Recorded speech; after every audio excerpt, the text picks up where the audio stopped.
Yang tadi beriman dengan Allah, tidak syirik, itu hubungan dengan apa? Allah.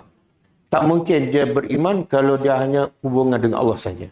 Mesti ada hubungan dengan apa hubungan dengan manusia? Ayat 60. Wallazina. Orang-orang yang yu'tuna. Mereka, ini fi'il mudhari', sentiasa memberi, bukan bermusim. Orang-orang yang sentiasa memberi, atau apa yang mereka telah beri. Bagi apa ni? Allah tak sebut bagi apa. Bila Allah tak sebut, maksudnya apa-apalah, bagi ilmu, bagi duit, bagi pengalaman, bagi kesihatan dia, bagi kedudukan dia untuk bantu orang, untuk bantu Islam. Apa-apa je. Dan lepas dia bagi tu, dia infak apa semua, apa perasaan dia.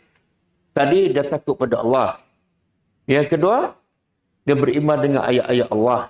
Dia beramal. Yang ketiga, dia tidak syirik. Yang keempat, dia bagi harta. Ini hubungan dengan manusia. Lepas bagi harta dan semua sifat tu, apa perasaan dia? Wa qulubuhum wajilah. Hati mereka wajilah. Takut. Hati gementar. Sepatut dah beriman, dah beramal, dah tidak syirik, dah sedekah. Sepatut hati tenang. Betul? Kenapa masih takut? Itu orang beriman.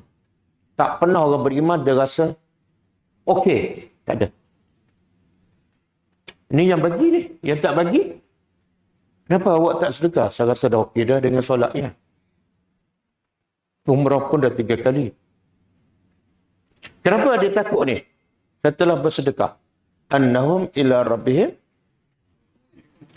Sesungguhnya mereka kepada Tuhan mereka, mereka akan kembali. Mereka tidak tahu amalan mereka tu Allah terima ke tak. Mereka dapat redha Allah ke tak bila jumpa Allah. Takut.